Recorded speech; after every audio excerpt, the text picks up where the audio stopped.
This conference will now be recorded. So yesterday we saw an introduction to the disease diabetes, which is a lifestyle disorder. And today what we are going to see is the different ways in which you can treat diabetes. Okay. So we'll quickly revise what we did yesterday. We saw what is diabetes. We saw the different types, that is type 1 and type 2, IDDM and NIDDM, that is insulin dependent diabetes mellitus and non-insulin dependent diabetes mellitus. And what we also saw was what is the function of insulin. Where is insulin coming from? It is coming from the pancreatic gland, that is the beta cells of islets of Langerhans. And we saw about glucagon and somatostatin and the pancreatic polypeptide that is secreted by the different types of cells that are present in the pancreatic glands or in the islets of Langerhans of the pancreatic glands. And then we saw how glucagon as well as insulin both are helping in maintaining the blood glucose level. Then finally, how insulin is acting, how is it helping the body tissues or the body cells to get energy from the glucose that is present in the blood plasma. Okay, so what is happening is there is a GLUT4, a co-transporter which exists along with insulin, and it is transporting the glucose from the blood plasma into the body tissues or the body cells. And what it is doing is it is helping the cells and the tissues to get energy. Okay, so this is all that we saw yesterday. We are now moving on to the treatment of diabetes. Like I told you yesterday, type 1 diabetes is treatable only by using insulin injections. And I also said that previously the insulin source was the pancreatic glands of the bovine, that is pigs and cows and sheep, such animals. They used to be isolated. However, with the advancement of DNA technology, we have now been able to synthesize or make artificial insulin in laboratories. However, we are not able to give insulin orally since it gets destroyed in the acidic pH of the stomach. So it has to be given only as an injectable intramuscularly or subcutaneously, not intravenously, because it will get quickly absorbed in the body and it will cause hypoglycemia, because of which there could be death of the person or other complications due to sudden hypoglycemia. Now we move on to seeing two things. One is the different types of drugs that are going to be available to us for the treatment of diabetes, that is anti-diabetic drugs, and the different types of insulin preparations that are available. Depending upon the requirement of the patient, different types of insulin preparations are made, different type of insulin injections are prepared. And these insulin injections are prescribed based on the need, that is what is the condition of the patient, how much amount of insulin is he going to require, how slowly should be the release of insulin happen, what type of half-life would be favorable for the condition. Now, since diabetes is a lifestyle disorder, the mere taking of anti-diabetic agents or anti-diabetic drugs and taking insulin is not going to suffice. There are going to be some lifestyle changes that the patient has to make in order to bring in control the blood sugar levels. Two most important things is diet and exercise. In the case of diabetes, you have to cut down on all the types of foods that are heavy in starch. Of course, you cannot have sugar. Okay, even you see a lot of aspartame tablets which are available, which are artificial sweeteners. Actually, they are not at all safe. You should avoid them. It is better you sprinkle little sugar instead of taking them. Even better if you're not taking any one of them, either sugar or this, it is much more safer. But using artificial sweeteners is, to some extent, it is not safe. It is a bit dangerous. Over a longer period of time, it will show its side effects. So the primary goal of treatment of diabetes along with diet should also involve exercise, because exercise will help in the absorption of the glucose from the plasma and transporting it to the tissue cells. Okay, so with the treatment, these two lifestyle changes are must and should in the case of treatment of diabetes. Now, diabetes involves a lot of disorders. It causes a lot of disorders. It causes retinopathy, it causes neuropathy, it causes hyperlipidemia, hyperglycemia, atherosclerosis. So from time to time, the kidneys, the liver, uh, they need to be scanned at periodic intervals in a diabetic patient, especially if the diabetes is there in the patient for a prolonged period of time. It is advised that every 6 months to a year, these different types of tests are done on the patient to avoid these future complications in life. Okay, so now for type 1 diabetes, the only solution that they have is the insulin injections. Whereas in the case of type 2, you do have medicines, anti-diabetic drugs or hypoglycemic drugs, which are able to a very large extent, they are able to help in controlling the sugar levels. Now, if the sugar levels, when the sugar levels are tested, I'm sure you are aware there are two different readings that are taken. One is what is called as the fasting. After around 10 to 12 hours of overnight fasting, the blood and the urine samples of the patient is taken, and the blood glucose levels in that are checked. The second is what is called as the postprandial, which means after food. So this after food sugar levels are checked again after taking the food after about 1.5 to 2 hours. The blood samples and if required the urine samples are also taken, and then the readings are got, and it is favorable that your fasting blood glucose levels is below 100 and between 80 to 120 mg per dl, and in the case of postprandial, it is favorable that it is around 140 to 160, not more than that, rather 120 to 160, not more than that. Now, if this is not the range that is being followed in the blood plasma tests that are done for identifying the blood glucose levels, then depending on the type of diabetes, the treatment is given. Now, it's of course, having a very high blood glucose level of 240, 280, 300 is that is postprandial I'm talking about, is definitely very dangerous. However, you have to understand it is more dangerous to have a fasting blood glucose level which is at a higher end, like 200, 180 to 200 and above. The reason is the fasting blood glucose levels, if they are high, these higher blood glucose levels in the plasma are causing more damage, or your vital organs are at a higher risk of getting damaged in these cases if the fasting blood glucose levels are very are very high. Okay, so you have to keep taking the readings. You have to keep in mind how the treatment should go about, whether insulin should be used, only insulin should be used, especially in type 2 diabetes. Only insulin should be used, or the drugs also should be supplemented, or both should be used together. And if both are being used together, then when should the patient take injection? When should the patient take the anti-diabetic drugs?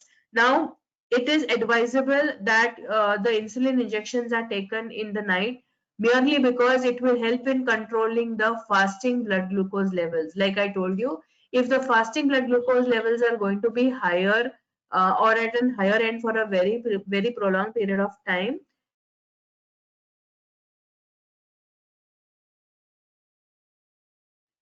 then it is going to damage your vital organs in the body. So that's why you will often prescribe medicines for the daytime, and insulin injections, if they are given or if they are required, usually they start in the night. Now, while taking these insulin injections in the night, you have to be careful that you do not end up taking an overdose and causing hypoglycemia for yourself in sleep. The other anti-diabetic drugs or anti-diabetic agents which are there, they are given in the mornings or in the afternoon or in the night, or or all three times. All this is planned, taking into consideration these values, that is the fasting blood glucose level and the postprandial blood glucose level. So we will see quickly the different types of insulin preparations that are available for the treatment. You will see that all your insulin injections that are being given, they are having zinc in them. And one of the major reasons that zinc is included in the insulin injection is it facilitates the absorption. It facilitates the absorption of the insulin that is injected in the body. The presence of zinc aids in absorbing the insulin. Okay, so there is it is usually called as zinc insulin, or it is called as regular insulin. And this type of insulin injection has a very rapid onset of action, and the duration of action is about for 5 to 7 hours. Okay, so this can act as a disadvantage, and the period can act as an advantage also. So most of these zinc insulin or regular insulin injections are used in emergency purposes, where you need to bring down the blood glucose level immediately down. You need to take control over the situation, because it's not having a very longer half-life. The next is what is called as the protamine insulin or protamine zinc insulin. The next type of preparation of insulin. Here also insulin is complexed, or there is presence of zinc with insulin. At the same time, there is a basic protein which is also present with insulin. Okay, that is why the name protamine insulin, because there is a basic protein also, and there is insulin also, and there is zinc also. So this type of injection, it is given usually intramuscularly, and where it has been injected at the site of action. Usually, if you have seen insulin patients who are getting treated for diabetes and are on insulin injections, you must have seen that they usually take it on the leg, or rather the thigh. Okay, so you need a solid place in your body where you can inject the injection, and after it has been injected, the onset of action is a little bit delayed. It happens after a prolonged period of time, and the effect of the drug or effect of the insulin injection stays for a longer period of time.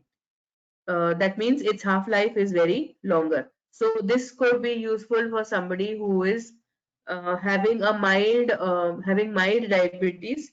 You could use the protamine zinc insulin injection. The next type of insulin injection is what is called as the globin insulin injection, where specifically over here among the proteins, globin is present, and this globin is fused with zinc, and zinc is fused with insulin, and they all three have a synergistic effect in bringing down the blood glucose levels in the body.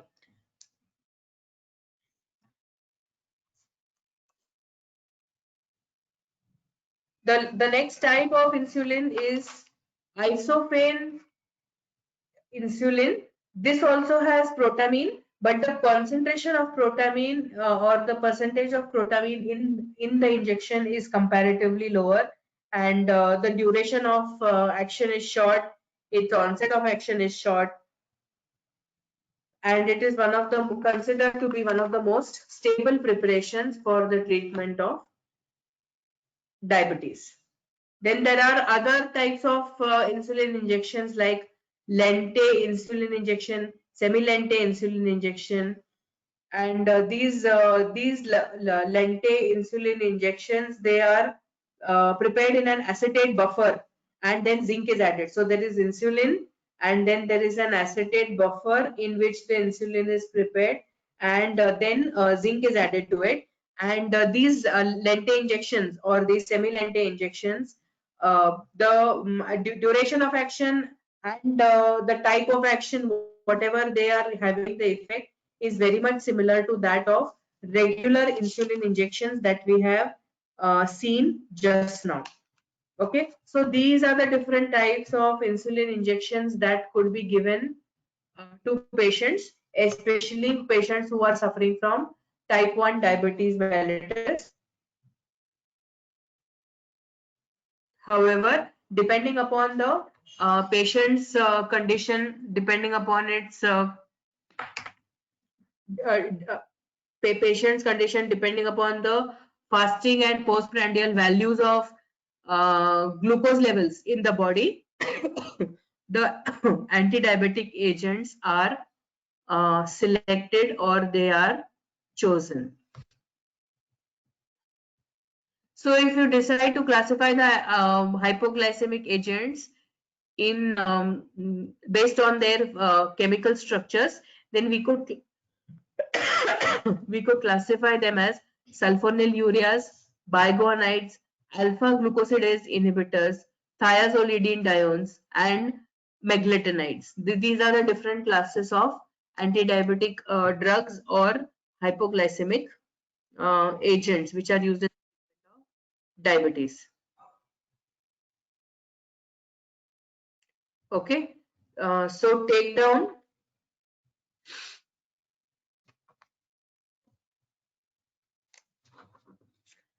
a question.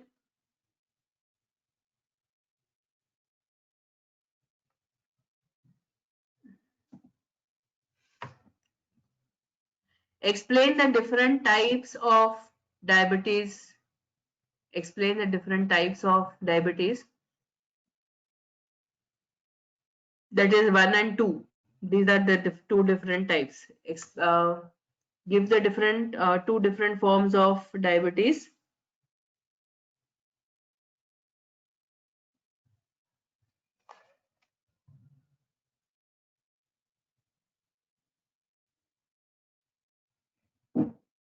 Give the two different forms of diabetes. Then in the same question you write a note on their treatment. Write a note on their treatment.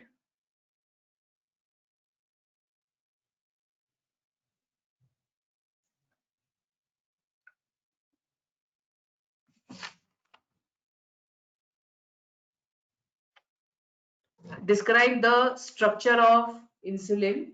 Describe the structure of insulin.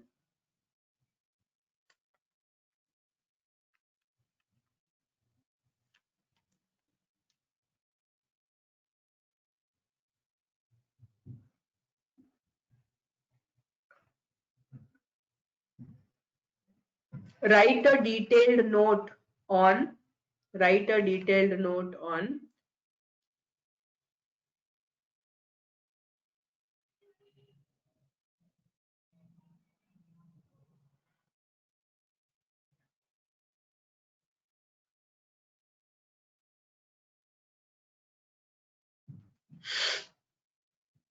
the different forms of insulin preparations.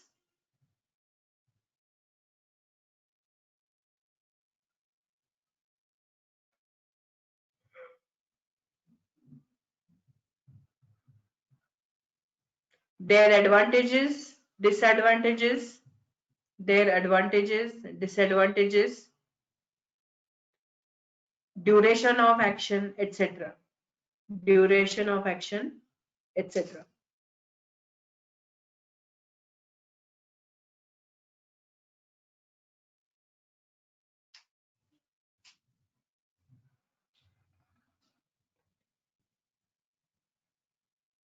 So here you will first tell about type 1, type 2 diabetes. You will tell the different ways in which both of them can be treated.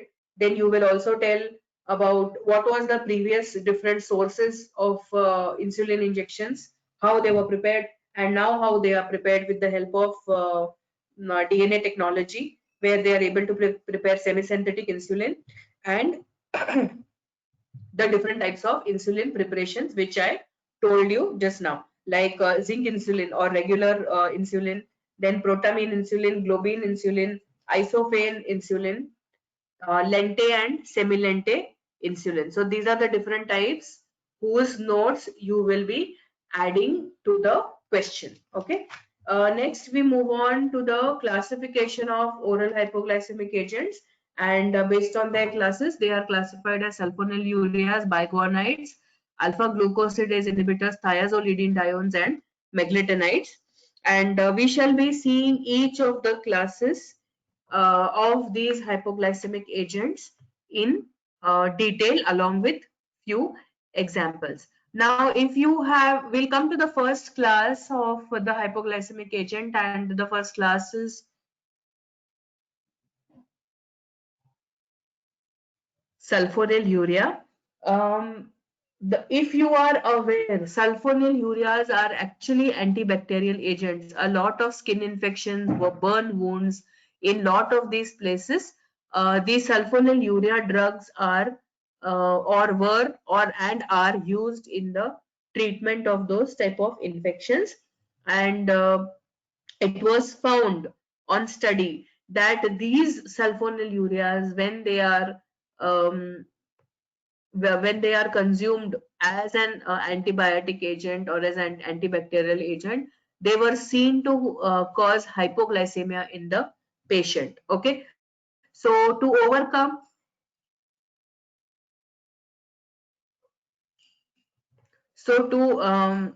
overcome this hypoglycemia, immediately sugar was given to the patient who is suffering from some bacterial infection.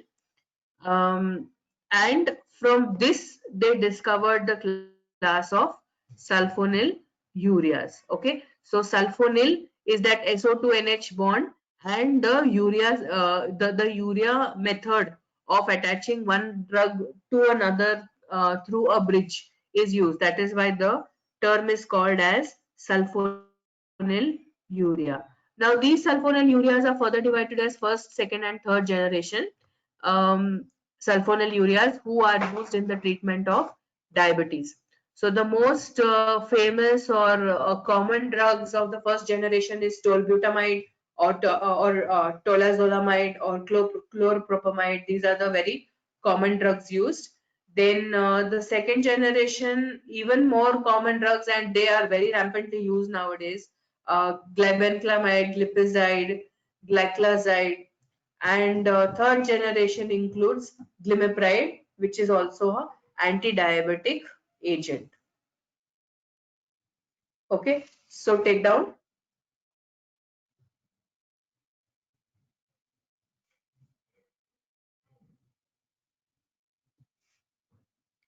Oral hypoglycemic agents.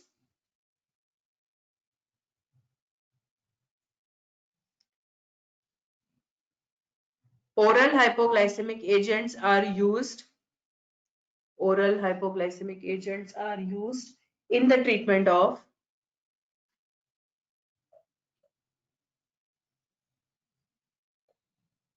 type 2 diabetes.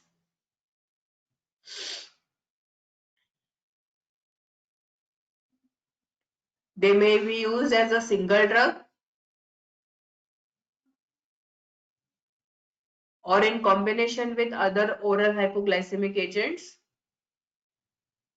or in conversation or in consultation with other oral hypoglycemic agents,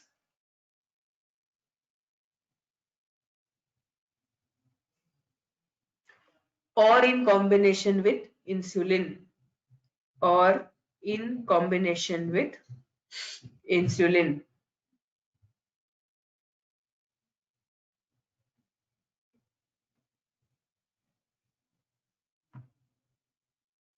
Now, if you decide to draw a rough structure or a generalized structure for the sulfonylureas belonging to both first and second generation, then this part which I am pointing out to on your screen, please take this down. This part is the normal structure, or this is the generalized structure of oral hypoglycemic agents. So you can say sulfonylureas, first class sulfonylureas, and you can take down this structure and you number them. So this NH, the on which the cursor is now, this NH is 1. This C double bond O, which is there in between, is called as 2, and this NH at the extreme right is called as 3.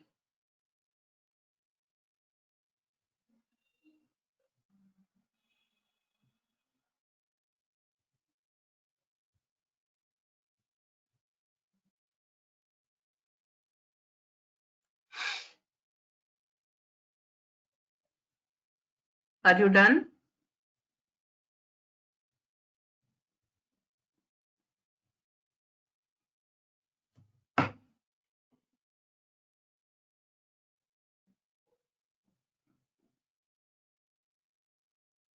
Okay.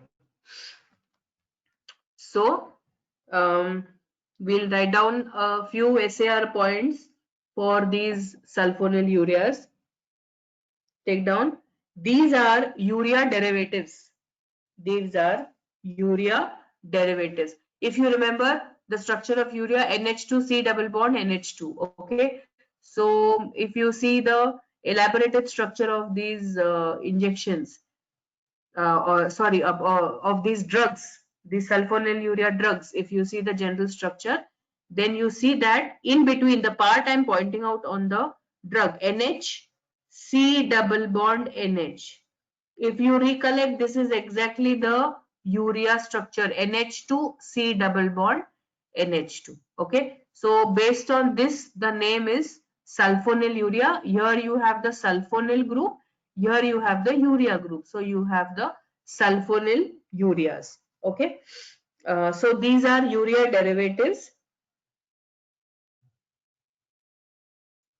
At the first position, there is an aryl sulfonyl group substituted. At the first position, there is an aryl sulfonyl group.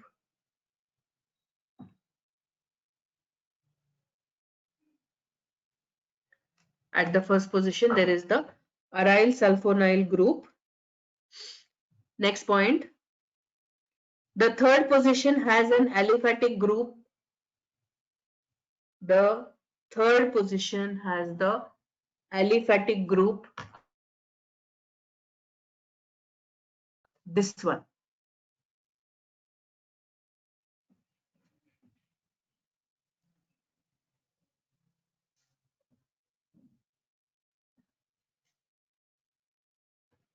Which gives the drug lipophilic properties. Which gives the drug lipophilic properties.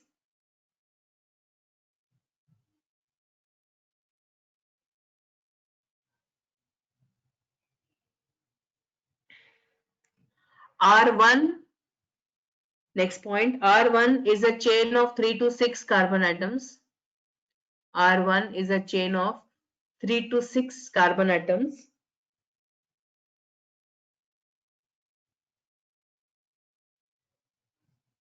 And if R1 is an aryl group, and if R1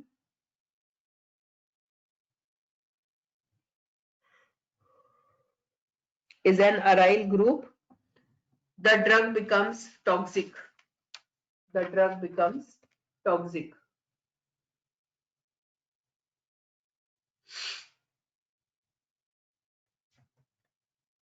the R1, next point, the R1 which is attached directly to the aromatic ring, the R1 which is directly attached to the aromatic ring decides the duration of action of the drug, decides the duration of action of the drug.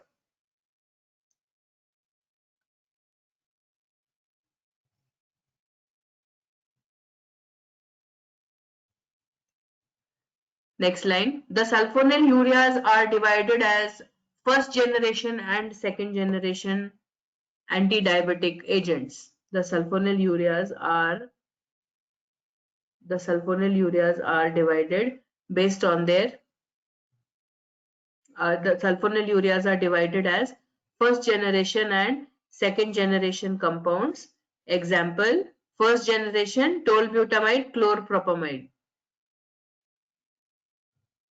and second generation is glipizide and glimepiride. Glipizide and glimepiride.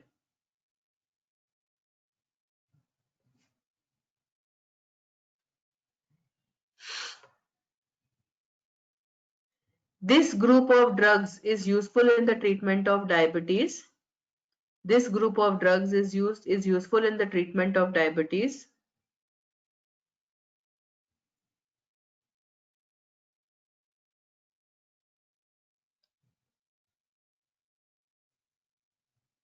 Of type 2.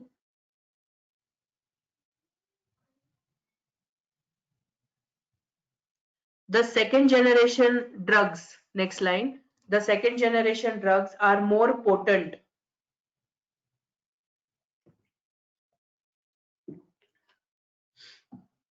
The second generation drugs are more potent than the first generation of drugs.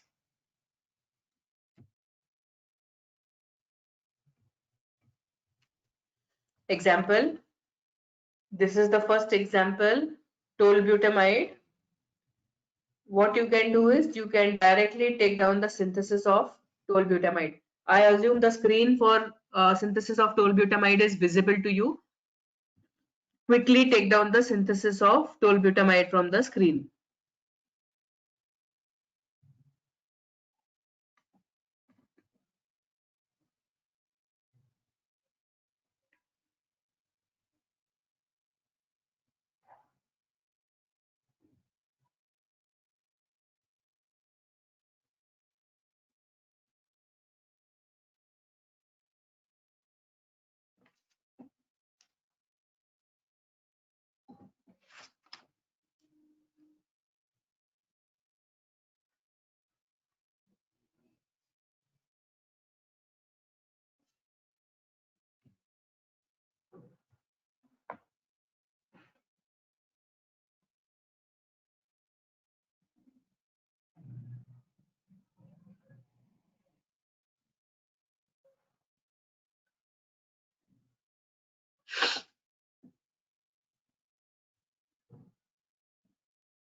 Okay.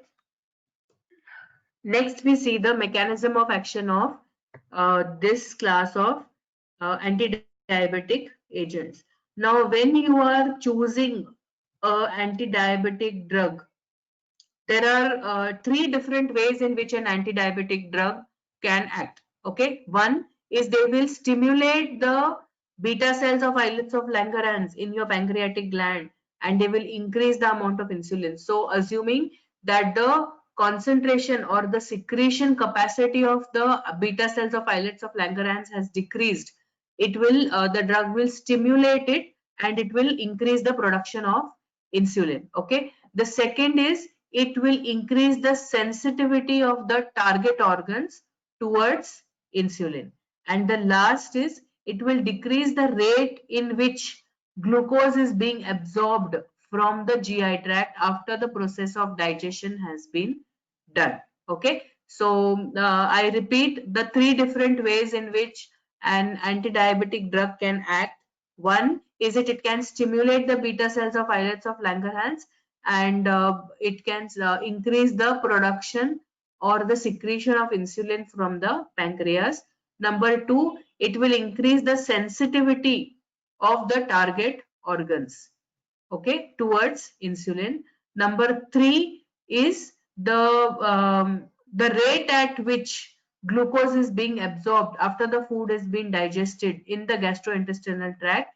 These agents will decrease the rate of this glucose absorption. Okay, so these are the three different types or three different ways in which your anti-diabetic agents can act. Three different mechanism of actions. Okay, so in the case of sulfonylurea, in the case of drug like tolbutamide, what is seen is when sulfonylureas are taken as anti-diabetic agents, these sulfonylurea drugs, they will cause the blocking of the potassium channels, and once the potassium channels are blocked, the calcium channels will open, and when the calcium channels open, there will be movement of calcium inside.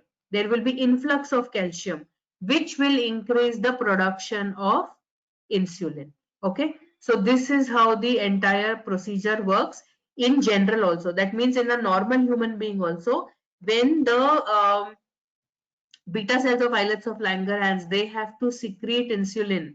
What they do is they block potassium channels, they open the calcium channels, and they cause the influx of calcium, and because of this the production of insulin increases.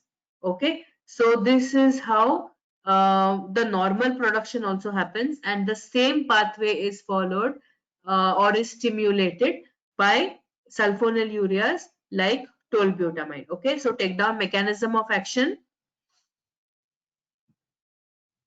The MOA of sulfonylureas, the MOA of sulfonylureas is similar to normal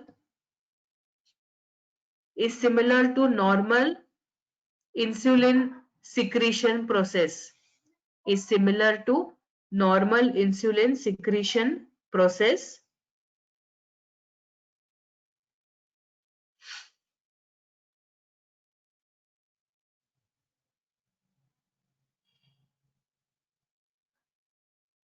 These sulfonylureas interact with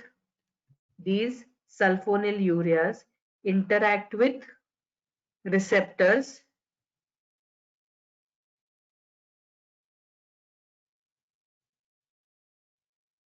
on the pancreatic beta cells,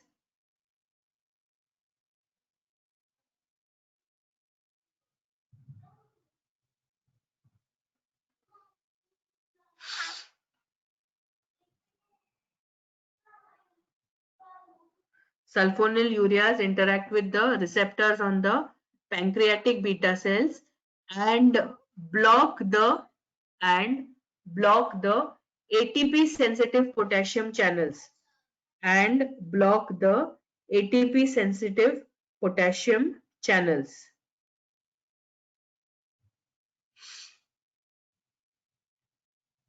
simultaneously causing the opening of calcium channels,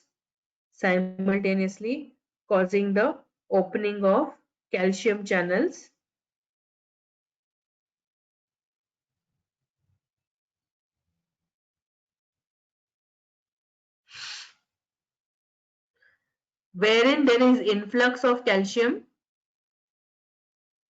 which causes the production of insulin, wherein there is an influx of calcium causing the production of insulin.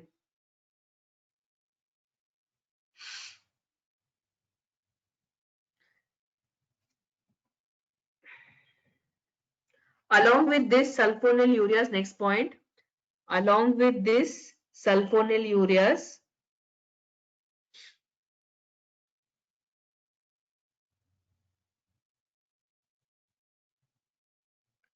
also suppress gluconeogenesis also suppress gluconeogenesis.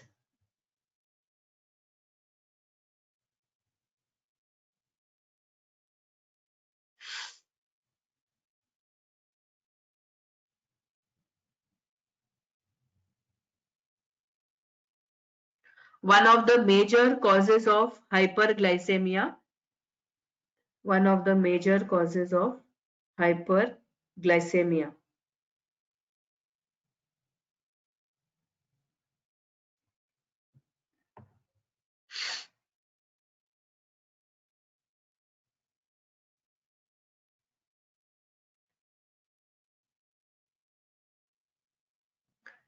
This class of sulfonylureas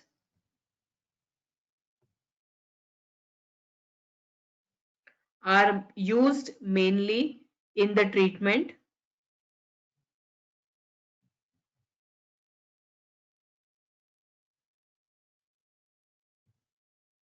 of mild diabetes.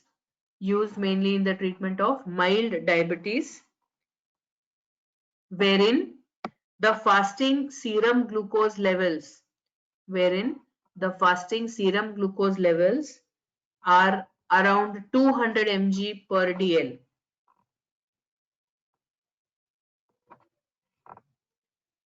They also may be used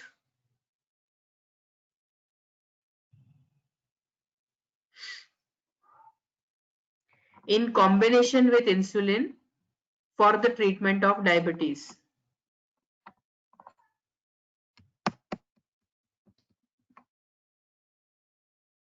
Have you taken down the structure of tolbutamide?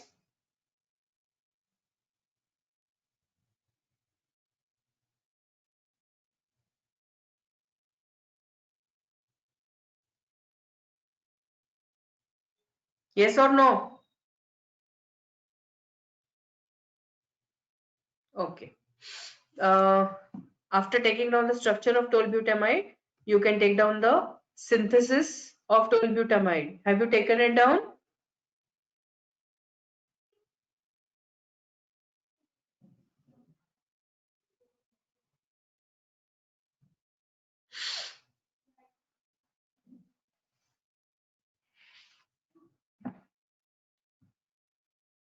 You have taken down the synthesis also?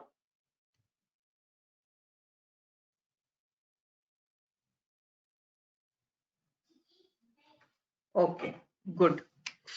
Okay, so the first generation drug that we saw of sulfonylureas is tolbutamide, and the second generation drug of the same class is one is glibenclamide, the other is glimepiride. Okay, so there are different drugs which are available as second generation sulfonylureas in the treatment of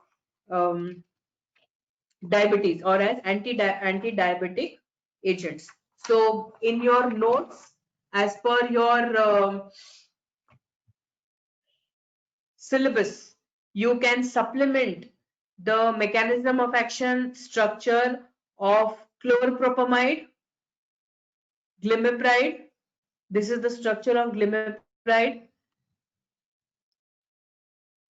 Okay, and glipizide. So I am not giving you these structures. As per your syllabus, the only one drug structure and its synthesis I have given you, that is of tolbutamide. Supplement your notes with the structure and mechanism of action, which will be plus or minus similar to tolbutamide, with the structures of glipizide, chloropropamide, and glimepiride. Okay, we move on to the next class of anti-diabetic agents, that is biguanides. Okay, so the next class of anti-diabetic agents is biguanides. Here, these drugs, if you go back to that slide which I showed you, where you are seeing three different mechanism of actions of hypoglycemic drugs. One is they are increasing the secretion of insulin. Second is they are increasing the sensitivity of the target organs. and third is they are decreasing rate of glucose absorption. Okay, so one example we have already seen, increasing the insulin secretion in the pancreas, that is by your sulfonylureas. Okay, the next class, that is the biguanides, what they are doing is the biguanides are increasing the insulin sensitivity of the different tissues which are going to utilize glucose and which require insulin for the transportation of serum glucose into the cell so that they can supply energy for movement. Okay, these biguanides are nothing but they are guanidine derivatives, and these guanidine derivatives, they are having anti-hyperglycemic activity, and the most common drug that is used from this class is metformin. Okay, this is the most common drug that is used in the biguanides, metformin. And what metformin does is it improvises the insulin sensitivity. Okay, if you see any gynecologist who is treating PCOD or PCOS, which is polycystic ovarian syndrome or polycystic ovarian disease, you will often see that these gynacs are using metformin in the treatment. The logic behind this is PCOD or PCOS to some extent causes obesity, or it causes increase in weight. Now, whenever the weight will increase, the insulin resistance or the sensitivity towards insulin is decreasing. So, insulin resistance is increasing. To avoid this development of insulin resistance, metformin is given. Otherwise, what is seen is because of development of insulin resistance, this PCOS or PCOD further increases where there are pearl-like structures are formed on the uterus, okay, or near the ovaries, where actually the egg should have matured, or the follicle, I should say, should have matured, and the egg should have been released.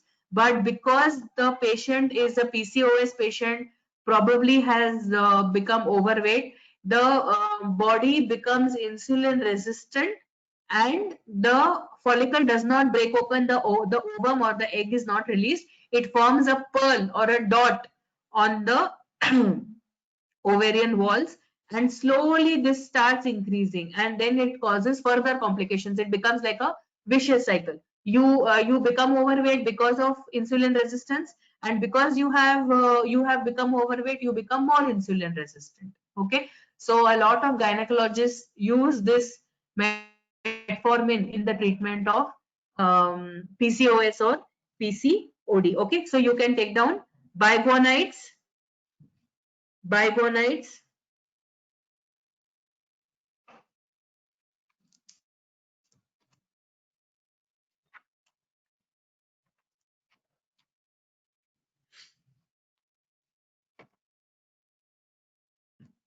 These are guanidine derivatives,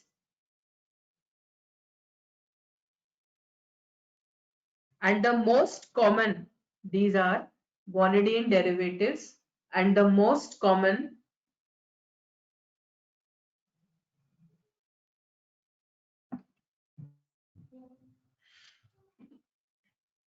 drug from this class, and the most common drug from this class is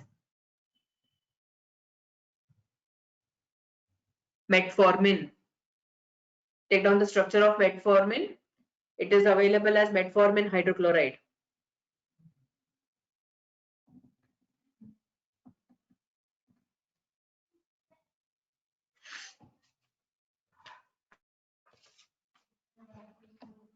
Now, often metformin, one of the side effects of this metformin is it causes nausea and anorexia. Anorexia is your hunger becomes less. Okay, so this again becomes an advantage when you are treating PCOS or PCOD.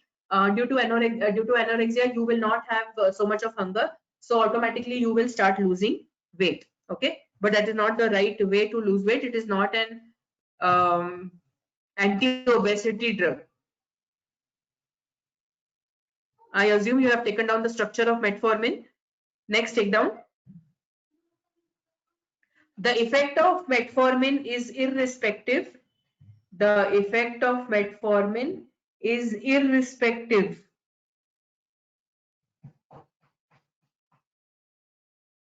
of whether beta cells are functioning or not. Of whether beta cells are functioning or not.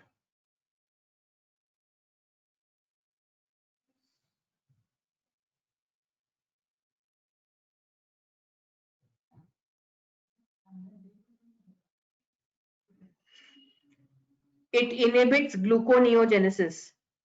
It inhibits gluconeogenesis.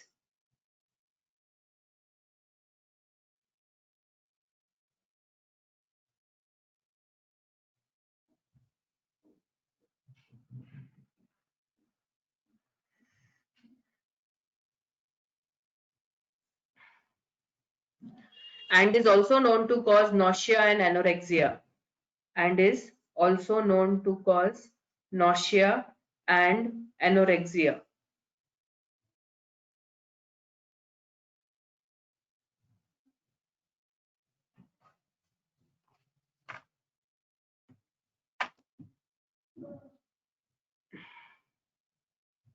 It is also often used.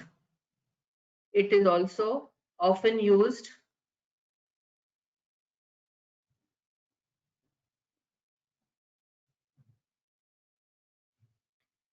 in the management of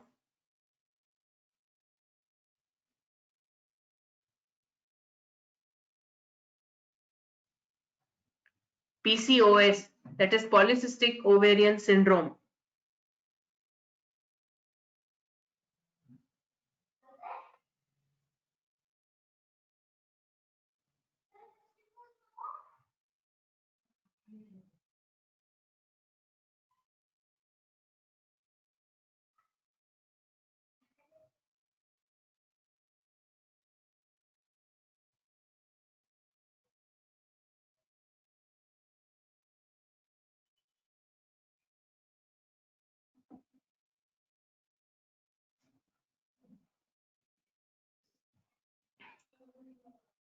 Metformin, next line. Improvises sensitivity of cells and tissues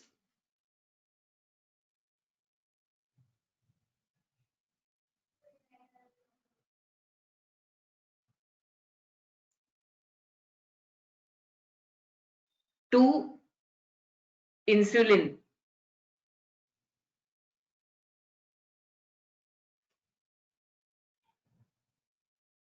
It also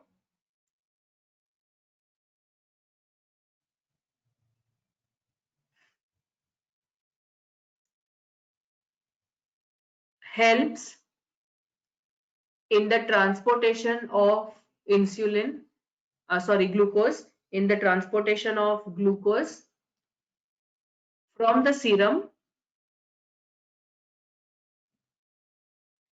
into the tissues and cells, along with GLUT4. If you remember yesterday, GLUT-4, along with GLUT4.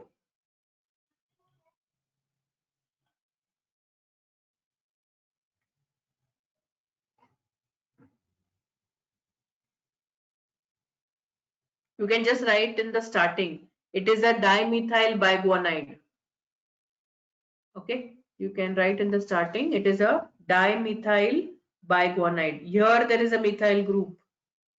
Here also there is a methyl group. So it is a dimethyl. This is the guanidine structure.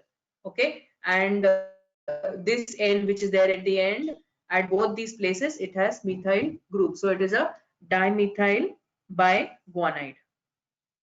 Okay, so this is about one of the most common drugs that is used in the treatment of diabetes, and that is metformin. We are left with another 2 or 3 classes, glucosidase inhibitors and thiazolidine diones or glitazones, they are also called as. So in the next class, we will see about them.